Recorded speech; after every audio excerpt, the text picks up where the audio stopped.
Hello बच्चों, आज हम पढ़ने वाले हैं चैप्टर 3 11th क्लास में फिजिक्स का मोशन इन ए प्लेन। इससे पहले हमने क्या पढ़ चुके हैं? वेक्टर हम पढ़ चुके हैं। अब हमको क्या करना है? Motion with uniform velocity in a plane. और इसके साथ साथ हम प्रोजेक्टाइल मोशन और यूनिफॉर्म सर्कुलर मोशन उसको कवर करेंगे इस वीडियो में। ठीक है, पर उससे पहले हमको कुछ चीज़ें आनी चाहिए। जैसे ये एक वेक्टर है r1 और ये हो गया r2। ये डिनोट करता है a को, जिसके कोऑर्डिनेट है x1 y1 और ये x2 y2। अब मान लेते हैं वेक्टर ए से बी तक गए हैं। ठीक, इस वेक्टर को मानो डेल्टा आर। ठीक है, इसको मान लेते हैं हम डेल्टा आर। तो डेल्टा आर क्या होगा? देखो बच्चों, डेल्टा आर होगा हमारा R2 माइनस R1। जहां से हम शुरू करते हैं और जहां तक जाते हैं तो फाइनल माइनस इनिशियल। अच्छा, ये हमें पता है कि R1 को हम क्या लिख सकते हैं? इसके कोऑर्डिनेट क्या है? x1 y1 x1 i plus y1 j। उसी तरह r2 के लिख सकते हैं हम x2 i plus y2 j। ठीक, अगर हम r2 में से r1 को माइनस करें तो डेल्टा r आ जाएगा हमारा x2 minus x1 i plus y2 minus y1 j। ठीक है, इस चीज को कहते हैं डिस्प्लेसमेंट होना। इसी को कहते हैं हम डिस्प्लेसमेंट वेक्टर। ठीक है, पार्टिकल जो है वो कितना डिस्प्लेस हुआ है अपनी पुरानी पोजीशन से। ठीक, अब एक चीज देखते हैं। मान लेते हैं x2 माइनस x1 को मान लेता हूं मैं x, और उसी तरह y2 माइनस y1 को मान लेता हूं y। ठीक है, अगर एक पार्टिकल a से b तक आता है, ठीक, और उसको आने में t टाइम लगता है, स्मॉल टाइम लगता है dt। ठीक है, ये डेल्टा t टाइम लगता है।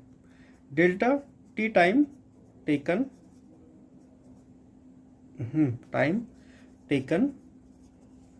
From a to b। तो उसकी वेलोसिटी हमको निकालनी है कि उसकी वेलोसिटी कितना होगी। अगर मैं वेलोसिटी की बात करूं, वेलोसिटी होती है डेल्टा देखो बच्चों, वेलोसिटी क्या होती है? Displacement divide by time. तो डिस्प्लेसमेंट कितना हुआ है? डेल्टा आर, और कितने टाइम में? डेल्टा टी में। ठीक, अब देखो, अगर हम क्या करें, इस वेक्टर को काफ़ी टाइम को काफ़ी ज़्यादा छोटा कर दें, टाइम को समझे 1 सेकंड का कर दें हम, कि 1 सेकंड में पार्टिकल में कितना डिस्प्लेस हुआ है। तो उसके लिए हम क्या लिखते हैं? हम यहाँ पे वेलोसिटी को लिखते हैं limit delta t tends to 0 delta r divide by delta t. मतलब कि हर एक सेकंड में पिछले सेकंड से और अगले सेकंड के बीच में पार्टिकल कितना डिस्प्लेस हुआ है, उसी को हम निकालते हैं इंस्टेंटेनियस वेलोसिटी भी उसको हम कहते हैं। तो इस पूरे की जगह हम लिख लेंगे D R divide by d T. ठीक है, तो यहाँ पे हमारी जो वेलोसिटी बनी है हमारा, देखो इसको हम क्या लिख सकते हैं? डेल्टा आर को, अभी मैंने इसको एक्स माना था तो इसको लिख सकते हैं एक्स आई प्लस वाई जे। ठीक है, अब यहाँ पे इसको डिफरेंशिएट करके लिखेंगे, जैसे कि हमें आर को डिफरेंशिएट करना है, पर इनको दोनों को अलग अलग डिफरेंशिएट करके लिखना है। तो यहाँ पे लिखेंगे डी एक्स, यहाँ पे एक्स पे लगा लेना, ठीक है, डिवाइड बाई डी टी, ये हो गया हमारा i, d y divide by d t, ये हो गया जी। ठीक है, ये जो वेलोसिटी है इसको अब क्या लिख सकते हैं हम? V x i v y j. मतलब ये तो v की जो वेलोसिटी है x डायरेक्शन में है, ये y डायरेक्शन में है, क्योंकि पार्टिकल यहाँ पे एक प्लेन में मूव कर रहा है, इसका x और y कोऑर्डिनेट दोनों चेंज हो रहे हैं। तो जो वेलोसिटी है वो x की वेलोसिटी ये है और y की ये है। अगर हम इसको मैग्नीट्यूड निकालना हो वेलोसिटी का, तो ये आएगा हमारा v x square plus v y square. ठीक, तीसरी टर्म आती है एक्सेलरेशन की। अगर एक पार्टिकल, चलो उसको आगे पेज पे देखते हैं। देखो बच्चों, पार्टिकल यहाँ पे था, पहले ए पॉइंट पे है, इसको ए मान लेते हैं, इसको पॉइंट बी। ए पे इसकी वेलोसिटी v1 है और बी पे v2 है, तो वेलोसिटी बदल रही है। ठीक है, और मान लेते हैं ये काफ़ी स्मॉल टाइम में बदली है कि 1 सेकंड में कितना वेलोसिटी बदल गई, 1 सेकंड पहले कितना थी और 1 सेकंड बाद कितना थी। और वेलोसिटी का बदलना क्या होता है? एक्सेलरेशन। तो यहाँ पे हम एक्सेलरेशन को क्या लिखेंगे? चेंज इन वेलोसिटी, तो d v divide by d t. और इससे पहले अभी हम क्या निकाल के आए थे? वेलोसिटी जो क्या होती है हमारी,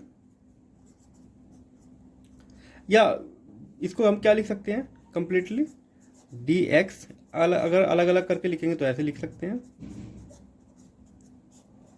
ठीक है, कि वेलोसिटी एक्स में कितना चेंज हो रही है और वाई में कितना चेंज हो रही है। पार्टिकल यहाँ से आ रहा है तो कितना एक्स कोऑर्डिनेट चेंज हो रहा है और कितना वाई का जो कोऑर्डिनेट है या कंपोनेंट है वो कितना चेंज हो रहा है। तो एक्सेलरेशन को क्या लिख सकते हैं, ब्रेक करके एक्स और वाई में अलग अलग करके लिख सकते हैं।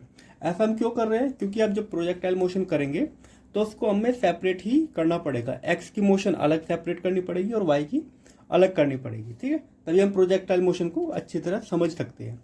तो याद रखना। अच्छा, इसका एक्सेलरेशन कैसे निकाल सकते हैं, इसको हम क्या लिख सकते हैं, एक्सेलरेशन इन एक्स डायरेक्शन, यहाँ पे लगा लेना आई और j, plus acceleration in y direction, इसको कहते हैं जी। अगर हमको मैग्नीट्यूड निकालो एक्सेलरेशन का तो ये होता है अंडर रूट ए एक्स स्क्वायर प्लस ए वाई स्क्वायर, ठीक है, वही सिंपल हमारा मेथड। अब आती है बात,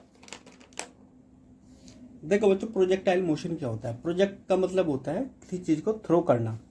हमने यहाँ पे एक ऑब्जेक्ट को थ्रो किया, कुछ भी हो सकता है, कोई जैसे कि हमने एक छोटी सी बॉडी को थ्रो किया है और उसको थ्रो करते टाइम हमने जो इसको इनिशियल वेलोसिटी दी है वो हो गई u, और ये हॉरिजॉन्टल के साथ एंगल बनाती है थीटा, ठीक है। हमारे हाथ में सिर्फ ये दो चीजें हैं, एक वेलोसिटी और एक एंगल थीटा, इन्हीं को हम कंट्रोल कर सकते हैं, ठीक है।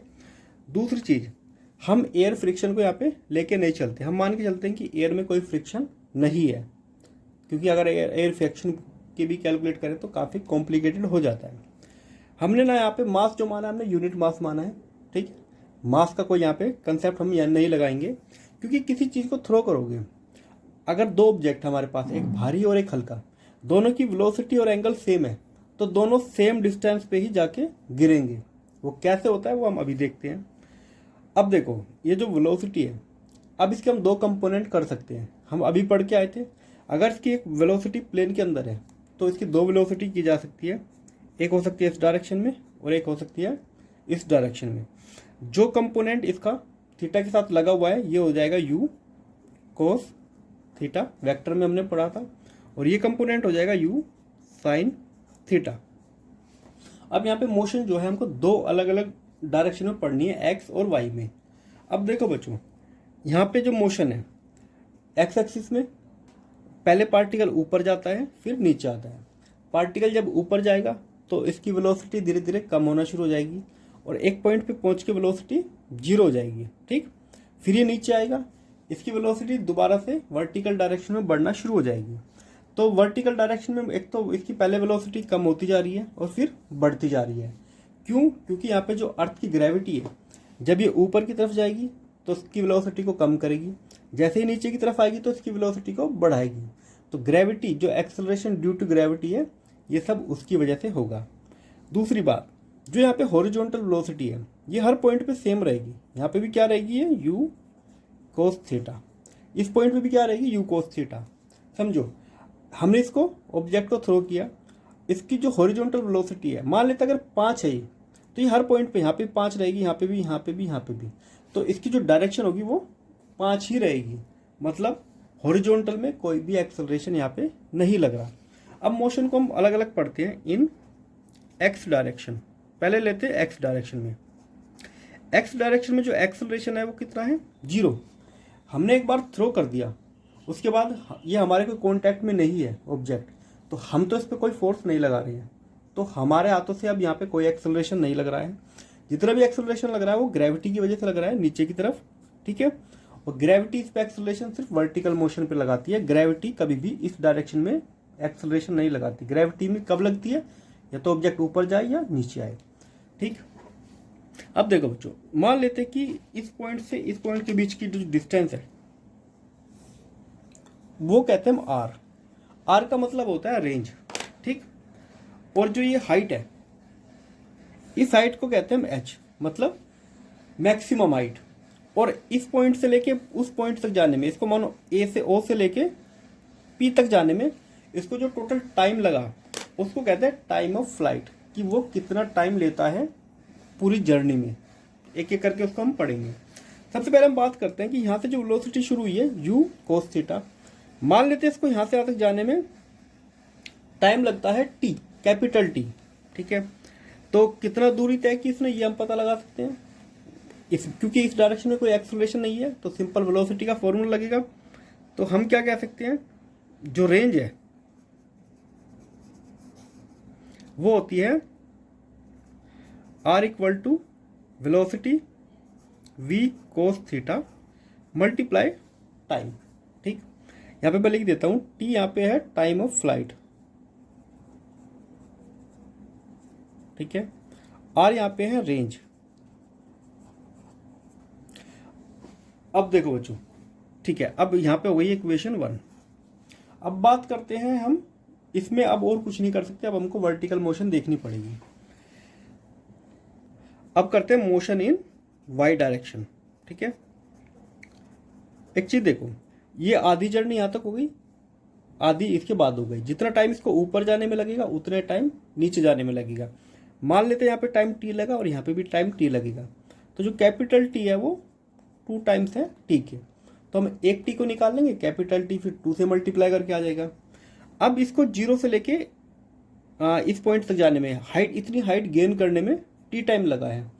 और एक्सेलरेशन कितना है उस टाइम पे, जो जी होता है हमारा एक्सेलरेशन ड्यू टू ग्रेविटी। तो एक फॉर्मूला होता है h equal to u t y direction में हाफ जी टी स्क्वायर, ये फॉर्मूला होता है स्ट्रेट लाइन मोशन का। अच्छा, शुरू में वर्टिकल डायरेक्शन में कितना थी वेलोसिटी, देखो बच्चों इस फॉर्मूले को लेते, इससे भी आसान फॉर्मूला यूज करते हैं, ये थोड़ा कॉम्प्लिकेट हो जाएगा तो हम इससे भी सिंपल तरीके से करते हैं, इसको भी रहने देते हैं। हम फॉर्मूला यूज करते हैं थर्ड लॉ ऑफ मोशन का, जो होता है हमारा वाई डायरेक्शन में यूज कर रहे हैं तो v y square minus u y square equal to 2gh। ठीक है, अब देखो इस पॉइंट पे फाइनल वेलोसिटी 0 जाएगी। एक पॉइंट ऐसा आएगा जब इसकी जो वर्टिकल डायरेक्शन में ये ऊपर नहीं जाएगी और उसके बाद इसको नीचे ही जाना है, तो इस पॉइंट पर वेलोसिटी 0 होगी। हाँ, यहाँ पे हॉरिजॉन्टल तो होगी, आगे तो ये पार्टिकल बढ़ता रहेगा, पर ये एक पॉइंट पे ना तो ऊपर जाएगा ना नीचे, इसके बाद से शुरू हो जाएगा। अब ये तो 0 हो गया। हाँ, अब पार्टिकल क्योंकि ऊपर की तरफ जा रहा है तो जी यहाँ पे क्या होगा, नेगेटिव, तो यहाँ पे हमको एक नेगेटिव लगा लेना है। तो माइनस, शुरू में इनिशियल वेलोसिटी कितना है u साइन थीटा, तो u sine theta whole square equal to minus 2gh, minus cancel. अब एक काम करते हैं, 2g आ जाएगा डिनोमिनेटर में, तो ये हो जाएगा u square sine square theta divide bye 2g। तो ये हो गई हमारी मैक्सिमम हाइट, इसको कहते हैं मैक्सिमम हाइट, कि ये पार्टिकल कितनी हाइट गेन करेगा। ठीक है, ये 3 फॉर्मूले बनेंगे, तीनों देखने में कुछ कुछ सिमिलर ही है पर आपको याद रखने हैं। ये तो गया हमारा हाइट का। अब दूसरी बात आती है, हमको निकालना टाइम। देखो यहां से यहां तक पहुंचने में टाइम लगा t, तो इस t को कैसे निकाल सकते हैं, हमें एक फॉर्मूला पता है v y equal to u y, क्योंकि ऊपर की तरफ जा रहा तो माइनस जी टी, जो फर्स्ट फॉर्मूला होता है।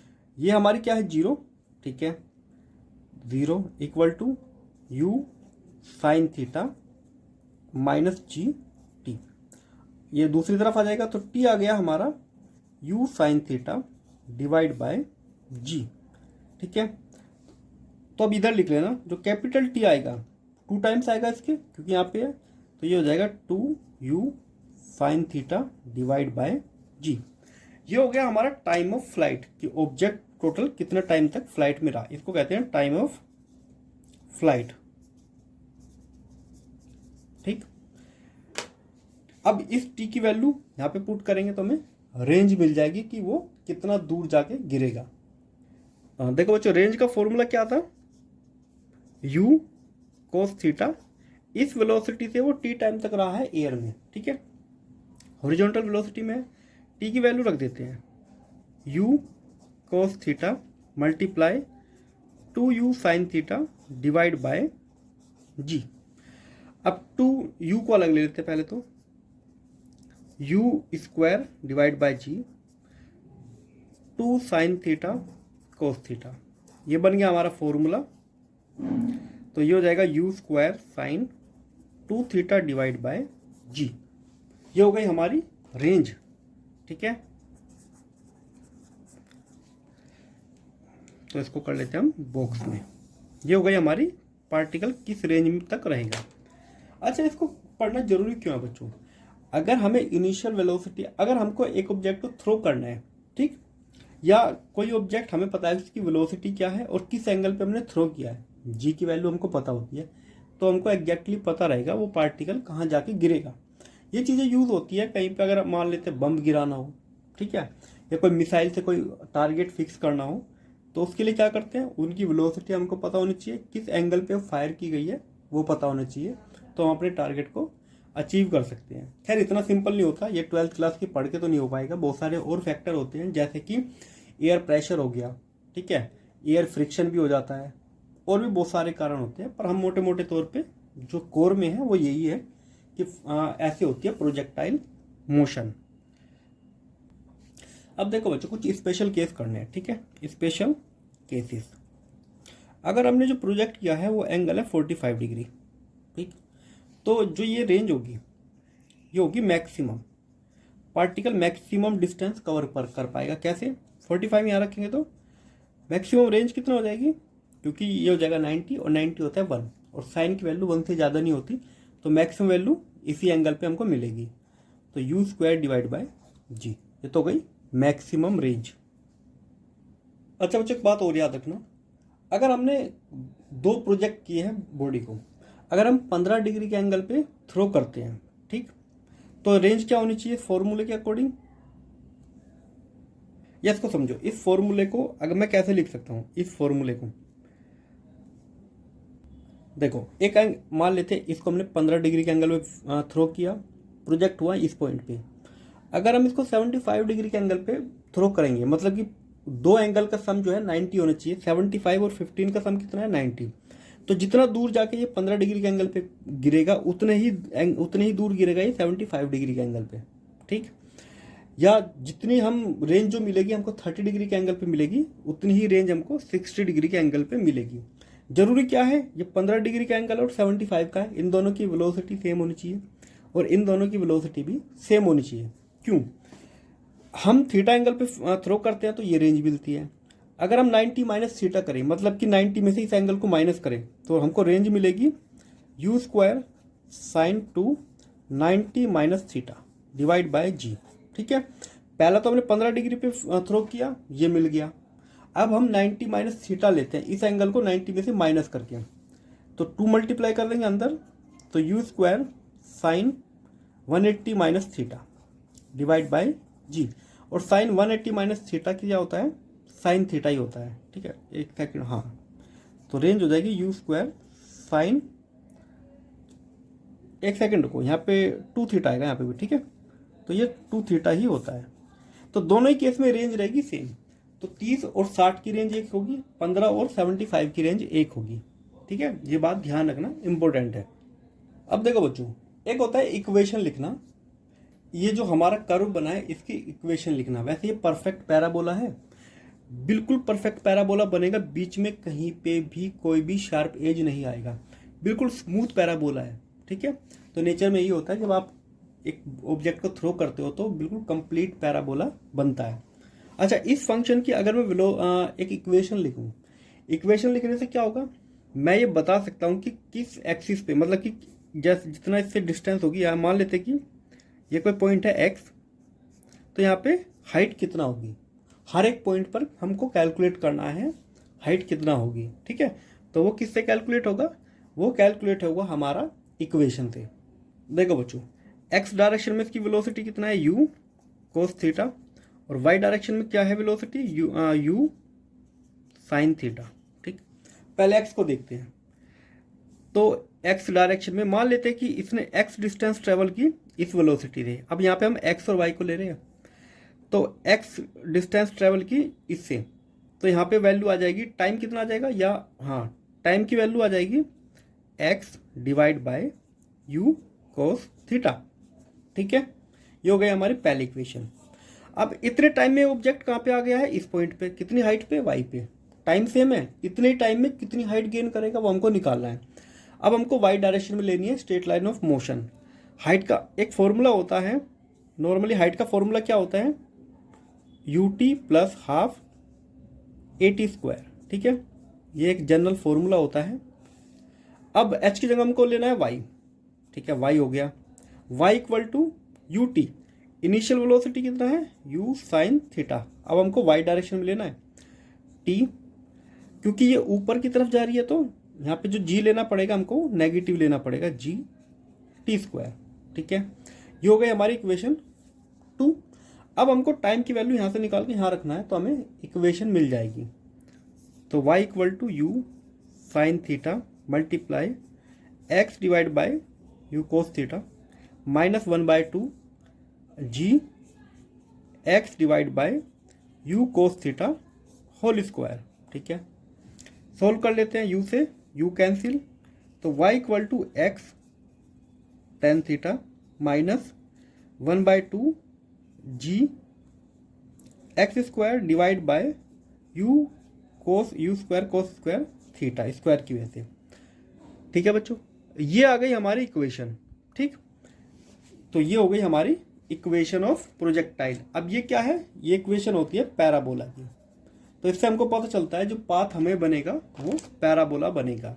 तो किसी भी ऑब्जेक्ट को जब प्रोजेक्ट किया जाता है तो वो पैराबोला की शेप में होता है, ठीक। ये इक्वेशन याद रख सकते हो। अब इस इक्वेशन में हम क्या होता है, अगर हमको थीटा पता है, ठीक, और हमको एक्स पता है, ठीक, इनिशियल वेलोसिटी पता है, तो हम हर एक पॉइंट की हाइट को कैलकुलेट कर सकते हैं, ठीक। तो ये ऐसे कैलकुलेट की जाती है कि किस पॉइंट पर कितनी हाइट उसकी है ऑब्जेक्ट की। अब बच्चों हम चलते हैं सर्कुलर मोशन पे, ठीक है। प्रोजेक्टाइल में इतना ही है, वो 3 फॉर्मूले आपको याद रखने हैं और एक ये इक्वेशन, ठीक है। इन्हीं के बेस पे क्वेश्चन आते हैं। अब चलते हैं अपने सर्कुलर मोशन की तरफ। देखो बच्चों, सर्कुलर मोशन में कुछ टर्म्स होती है वो हमको पता होनी चाहिए। पहला होता है एंगुलर डिस्प्लेसमेंट, ठीक है, एंगुलर डिस्प्लेसमेंट। तो एंगुलर डिस्प्लेसमेंट होता है कि जब हम एक सर्कुलर पाथ में मोशन करते हैं तो कितना एंगल चेंज हो रहा है। अगर एक ऑब्जेक्ट ए से बी तक जाता है तो कितना एंगल वो चेंज करता है। नॉर्मली हम इसको मानते हैं डी थीटा, ठीक है। तो यहाँ पे एंगुलर डिस्प्लेसमेंट आ गया डी थीटा। अब मान लेते हैं इसको यहाँ से बी से ए से बी तक जाने में स्मॉल टाइम लगा है डी टी लेते हैं हम स्मॉल टाइम के लिए, लगभग 1 सेकंड के लिए। तो एंगुलर वेलोसिटी कितना हो जाएगी, एंगुलर वेलोसिटी जिसको हम डिनोट करते हैं W से या ओमेगा इसको पढ़ते हैं। ये ऑब्जेक्ट एंटी क्लॉकवाइज डायरेक्शन में घूम रहा है। देखो जब कोई चीज़ एंटी क्लॉकवाइज डायरेक्शन में घूमती है तो उसकी डायरेक्शन होती है ऊपर। जैसे आप किसी नट बोल्ट को या स्क्रू को जब एंटी क्लॉकवाइज डायरेक्शन में रोटेट करते हो तो वो ऊपर की तरफ आता है, या किसी बोतल का हम जो कैप है वो एंटी क्लॉकवाइज डायरेक्शन में घुमाते हैं तो वो ऊपर की तरफ आता है, खुल जाता है। तो ऐसे ही वेक्टर की डायरेक्शन होती है। अगर कोई चीज़ एंटी क्लॉकवाइज डायरेक्शन में रोटेट कर रही है या घूम रही है तो उसका वेक्टर ऊपर की तरफ होता है, ठीक है। तो वेलोसिटी क्या होती है, ये होती है change in displacement, displacement divide by time. तो ये हो जाएगा D theta divide by d t. ये हो गई हमारी एंगुलर वेलोसिटी। अब देखो बच्चों, हमको रिलेशन बताना है लीनियर वेलोसिटी और एंगुलर वेलोसिटी में क्या रिलेशन होता है। अच्छा, इसको मान लेते हैं ये हो गई इसकी रेडियस, ठीक। और ये ऑब्जेक्ट जो इसने यहाँ पे कर्व ये कवर किया है इसको मान लेते हैं डेल्टा एल, कुछ लेंथ कवर की होगी, ठीक। ये हो गया डेल्टा एल। अब देखो v की वैल्यू क्या निकालेंगे, v होगा हमारा, अभी सीधा कोई वेक्टर वाली हमको टर्म नहीं लिखने, सीधा v लिखते हैं। v होता है डिस्प्लेसमेंट कितना हुआ डेल्टा एल, ठीक है, या इसको dl भी लिख सकते हैं, ठीक है। या सिंपली हम कह सकते हैं कि dl मानो, dl, इसको dl लिखो, ठीक। कितने टाइम में, dt टाइम में, ठीक है। यहां से dl की वैल्यू कितना आएगी, v dt, ठीक है।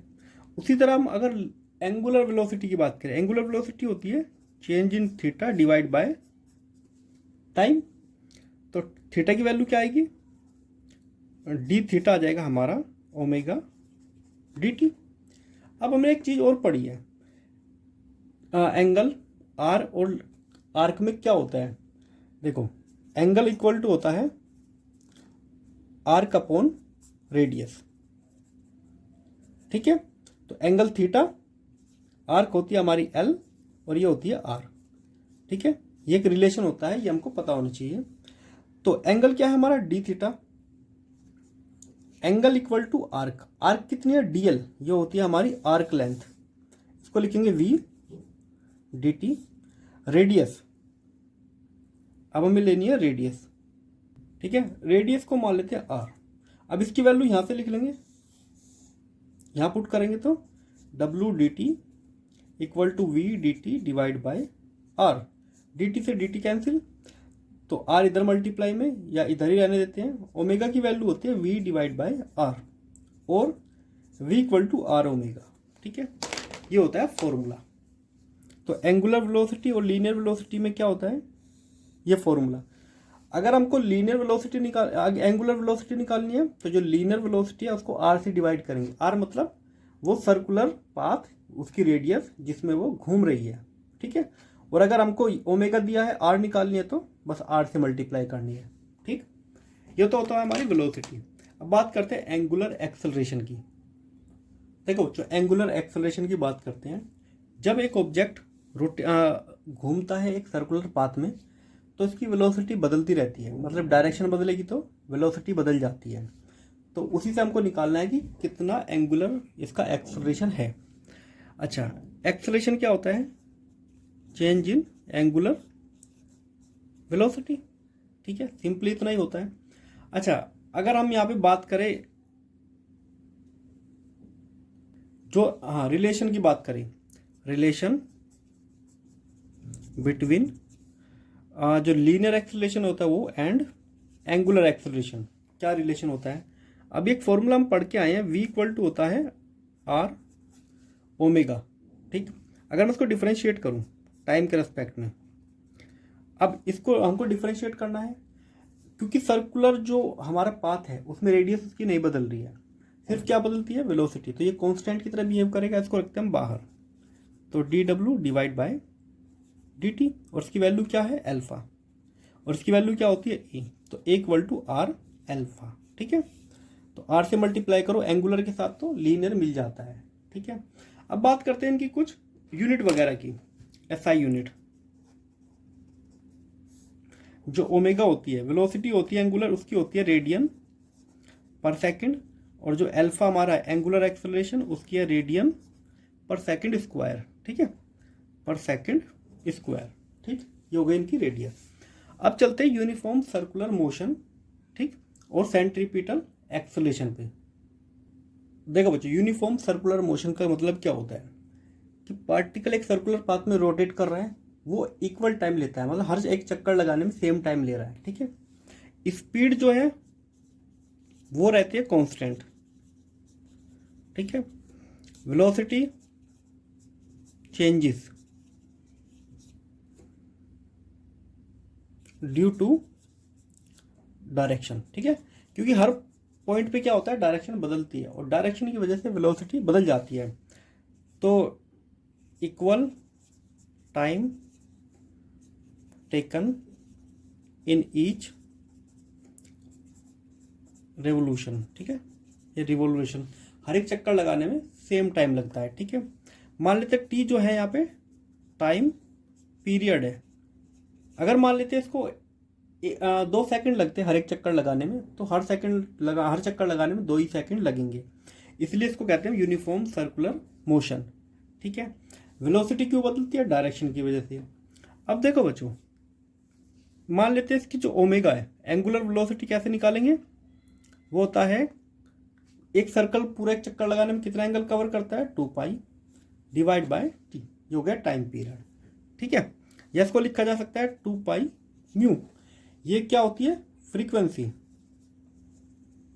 ठीक है, तो इसको कहते हैं फ्रीक्वेंसी, और W क्या है यहाँ पे, एंगुलर वेलोसिटी। ठीक, अब आते हैं सेंट्रीपिटल एक्सेलरेशन। अगर इसकी वेलोसिटी चेंज हो रही है, इसका मतलब इस पे फोर्स तो लगना चाहिए, बिना फोर्स लगे कुछ चेंज थोड़ी होता है। तो अगर यहाँ पे वेलोसिटी चेंज हो रही है, मान लेते हैं यहाँ पे वेलोसिटी v1 है और यहाँ पे v2 है, तो v1 से v2 गया, मतलब कुछ तो है यहाँ पे फोर्स जो इसकी डायरेक्शन को बदल रहा है, उसी को कहते हैं सेंट्रीपिटल फोर्स। ठीक है, उसको कहते हैं सेंट्रीपिटल फोर्स, वो लगता है अंदर की तरफ। तो जैसे कि मैं मान लेता हूँ इसका सेंटर हो गया यहाँ पे,